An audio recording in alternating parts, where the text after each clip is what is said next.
He didn't call her forward because she was special. He called her forward because he thought she wouldn't fight back. The lights in the auditorium were bright enough to wash the color from faces. 500 people filled the seats, cameras rolled from the balcony. A live stream counter ticked upward in the corner of a monitor, tens of thousands watching from home. On stage, the host of the night's charity showcase stood relaxed, confident, a man used to applause. He scanned the line of children behind him, paused, and pointed. "You, the girl in the back." A murmur rippled through the room.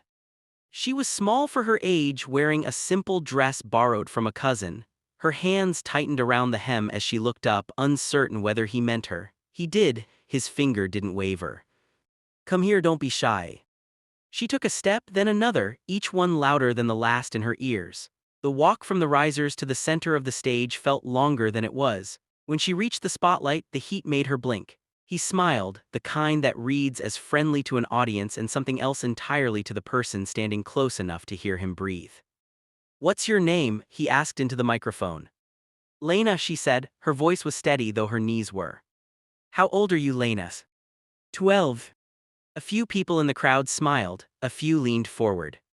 He turned back to the audience. "Tonight is about giving opportunities," he said, "and sometimes the best opportunities are unexpected." He looked down at her again. "You like to sing, right?" She nodded. "Great," he said, and the word landed with weight. "Then let's see what you can do." The band behind them shifted. Someone laughed, soft, nervous. Lena felt the room tilt toward her, waiting. If you think this is shocking already, wait until you hear the twist. Hit subscribe now so you don't miss it. Silence followed, not applause, not music, just the kind of pause that presses on the chest. He raised a hand and the band stopped entirely.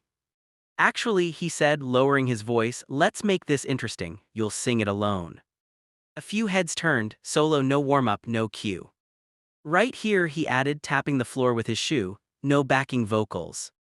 Lena swallowed, the spotlight seemed brighter.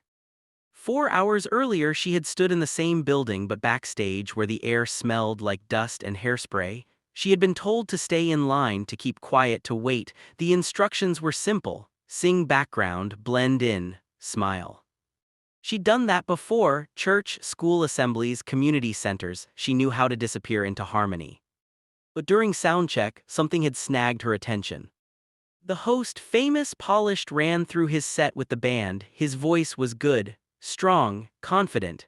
When he reached the high section of his signature song, the room filled with a sound that seemed to hover, clean and bright. Lena frowned. It wasn't wrong, but it wasn't right either. She had perfect pitch. She learned the term from a music teacher who'd said it casually, like a weather report.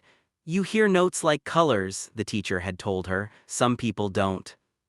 Lena heard a shimmer where there shouldn't be one, a thin edge that didn't belong to a live throat. When the band stopped, she glanced at the speakers. The sound hadn't come from him, not fully. He tried again, the same thing happened. She didn't say anything. She stepped back into line, heart thudding. Who would listen? Who would believe a 12-year-old girl over a man whose name filled posters outside the building? By the time the audience arrived, she had almost convinced herself she imagined it. Almost. Back on stage, the host adjusted his jacket and addressed the crowd. "This is about courage," he said, "about stepping up." He looked at Lena. "Whenever you're ready." She opened her mouth, closed it. She started, then stopped. He leaned closer, microphone angled away from his lips but not hers. "Relax," he said quietly, "it's just a song." The band leader glanced over, uncertain. The host gave a subtle nod. They would wait. Lena felt the weight of the moment settle into her shoulders. She could hear her heartbeat. She could hear the air move through the vents. And beneath it all, she could hear what the audience couldn't: the memory of that note from soundcheck sitting where it didn't belong. She took a breath. "Sir," she said. "Yes," he smiled for the crowd. "Could I ask something first?" A beat, he tilted his head, indulgent. "Of course." "Could we turn off the backing track?" The smile didn't disappear, but it tightened. "Why would we do that?" he asked lightly. "So I can sing it the way you do," she said, live. A low hum moved through the seats. He laughed, a quick sound meant to dissolve the tension. "The track is part of the arrangement," he said. "It supports the performance." She nodded. Then could you sing it first, without it, so I can hear how you place the note? The band leader froze. The host stared at her for half a second too long, then he laughed again, louder this time. You want me to audition for you? I just want to learn, Lena said, her voice didn't shake. The audience shifted, phones came up. The host straightened. Fine, he said, we'll do it your way. He turned to the sound booth. Kill the track. The room thinned, the music lost its cushion, the air felt exposed.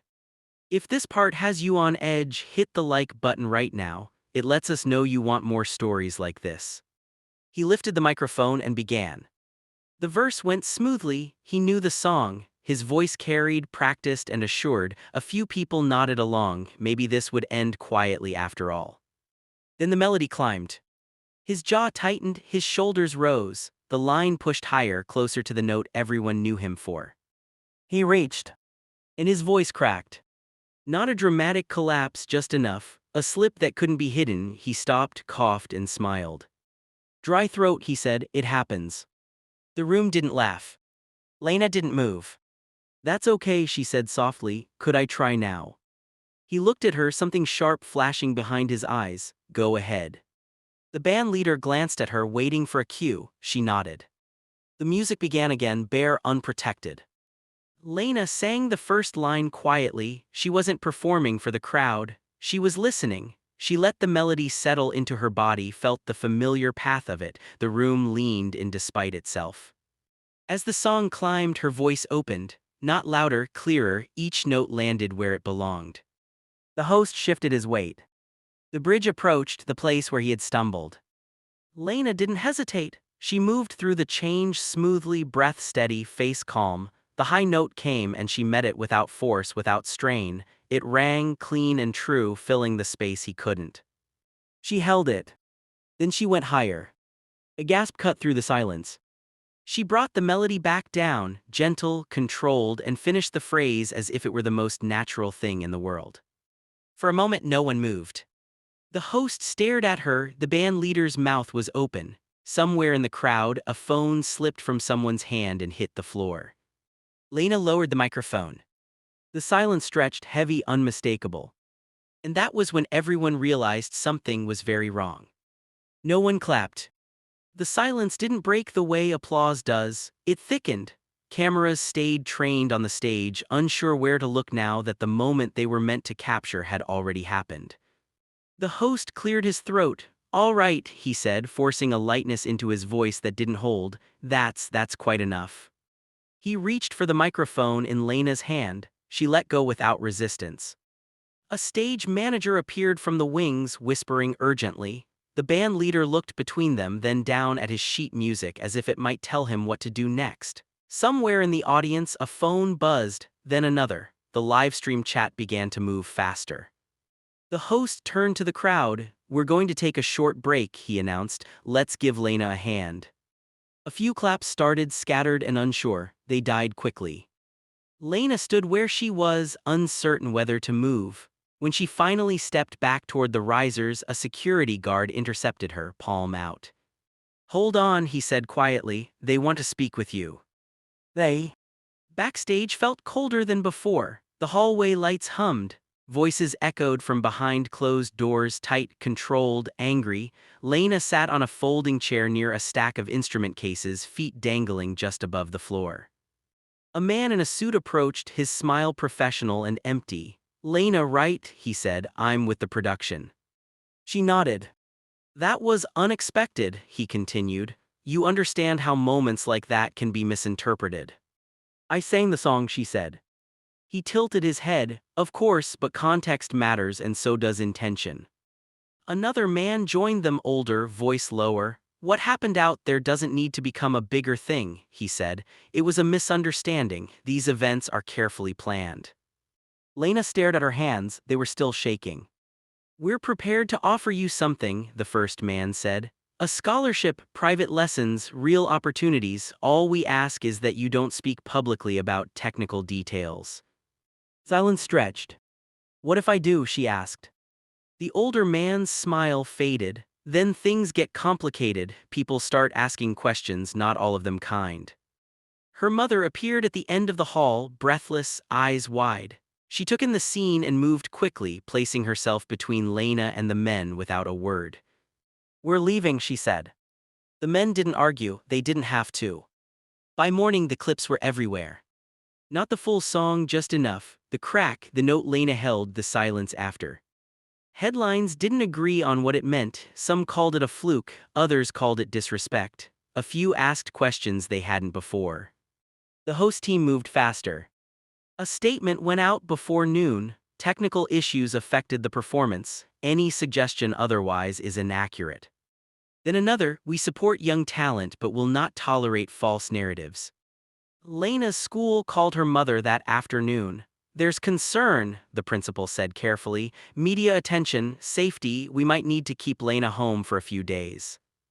At church, people whispered. At the grocery store, a woman stared too long. Online, strangers filled comment sections with certainty. Some praised her, others accused her of setting a trap, of seeking attention, of being coached. The host's lawyer left a voicemail that evening, calm, polite, firm. "We'd like to resolve this quietly." Silence would have been easy. All Lena had to do was say nothing, accept the lessons, let the story blur. She lay awake that night staring at the ceiling, listening to the city breathe. She thought about the sound check, about the note that hadn't belonged, about the look on the host's face when it slipped. She sat up. "Mom," she whispered. Her mother turned from the doorway. "Yes, baby. I don't want to lie." Her mother closed the door behind her and sat on the edge of the bed. They didn't speak for a long time. The first person to speak was Lena. It was a woman named Rachel, a sound engineer who had worked the host's tour 3 years earlier. She posted a video from her apartment, hair pulled back, eyes tired. "I've been watching this unfold," she said, "and I can't keep quiet anymore." She explained backing tracks, how they're used, how some artists lean on them more than others, how certain notes were never attempted live. "I signed an NDA," Rachel said, "but I'm done protecting lies." She shared a screenshot, a contract, names blacked out except one. By evening, another voice joined her, a session singer, older, steady. "That high harmony, that was me," he said, uncredited. Documents followed, emails, old recordings. People who had been careful for years stopped being careful. The host team called it a coordinated attack. The label announced an internal review. A radio station quietly pulled his songs from rotation, pending clarification. Lena watched it all from the couch, knees drawn up, phone vibrating with notifications she didn't open. Reporters called, producers emailed, her mother turned them all away. At school, teachers sent messages of support, so did classmates she barely knew, others avoided her. The host canceled his next appearance. Then another. A week later, his sponsor released a statement: "We are evaluating our partnership." Momentum shifted, not with a crash but with a slow, unmistakable turn. The hearing room was smaller than Lena expected. No cameras inside, just wood paneling, fluorescent lights, and a long table. The host sat at one end with his attorneys. Lena sat at the other with her mother and a lawyer who had offered help without asking for anything in return. The host didn't look at her. The panel asked questions about practices, about disclosures, about honesty. When they asked if he could perform the note live, he declined. "My voice isn't warmed up," he said. The panel made notes. Outside, the air felt lighter, not because it was over, because it was finally moving in the open. Weeks passed, then months. The review concluded. The findings were careful, measured, devastating. Misrepresentation, undisclosed use of pre-recorded vocals, breach of consumer trust. The label suspended his contract. The award committee announced a reassessment. Venues quietly removed his name from marquees. There was no dramatic fall, no shouting, just doors closing one by one. Lena went back to school, she sang at church, she did her homework. She stopped checking her phone as often. When people asked how it felt, she struggled to answer. "I just sang," she said. The changes didn't stop with him. Venues updated their disclosures. Tickets began to include fine print about live vocals. Industry groups drafted new guidelines, credits expanded, names appeared where there had been none. Rachel testified before a committee. The session singer released his own music, his name finally attached, others followed. Lena was invited to events she didn't attend, offered deals she declined, she kept singing where she always had. One afternoon, her music teacher pulled her aside. "They're changing the curriculum," she said, "because of you." Lena blinked. "I didn't." "I know," the teacher said, "that's why it matters." It didn't start as a rebellion. It started as someone refusing to lie. The story grew beyond a stage, beyond a note. It became about credit, about truth, about who gets believed when power is challenged quietly without anger. Lena never asked to be a symbol, she never claimed to be brave, she just didn't step aside when the sound didn't make sense.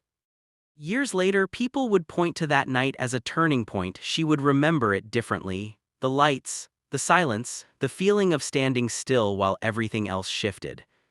She still sang. Not louder, just honestly. If this story stayed with you, leave a comment and share your thoughts. And if you believe stories like this deserve to be told, subscribe, because courage spreads when people listen. Sometimes the most powerful thing a voice can do is tell the truth and keep going, even when the room goes quiet.